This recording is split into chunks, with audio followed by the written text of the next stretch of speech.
Bakari Mwamnyeto akipacha tena na Ibra Baka kwenye ulinzi wa kati wa Young Africans. Mwamba wa Lusaka Clatous Chama, mbele yake ni Bakari Mwamnyeto, an option kulia na kushoto, ameweka kwa Libase Geye.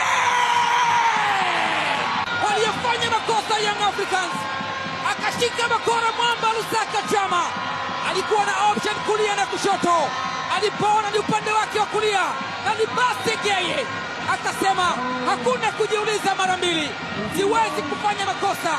Anaiandikia Simba goli la kuongoza. Makosa aliyofanywa na Israel Patrick Mwenda. Clatous Chama lecturer akatoa darasa la namna gani pasi inapigwa kwenye nafasi bila Neto. Kari haijaondoka, Bundi anaendelea kulia msibani. Elim Panzu amefinya na kukataliwa, umiliki bado ni wa Simba.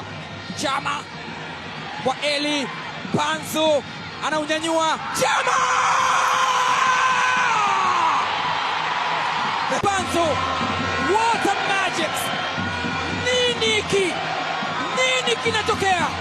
Pasi ya kuchuchumia ya Eli Panzu, and what an acrobatic from Clatous Chama. Clatous Chama kwao ni ndola, lakini anaonesha takes his time here. Trying to lift that ball into the penalty box. It's going away to Kabuya. And there goes the goal! Prince Dube! Then he looks up, takes his time, and tries to deliver it into the box area. And look at the poor clearance. Kabuya can finish up with Prince Dube. Those are 9 goals right now. Walinzi wake wanaondosha hatari, wamefagia, lakini bado taka zingali kwenye kibaraza cha Simba. Pacoma anaweka cross! And what a goal from the captain himself! Bakari na wekundu wa Msimbazi Simba.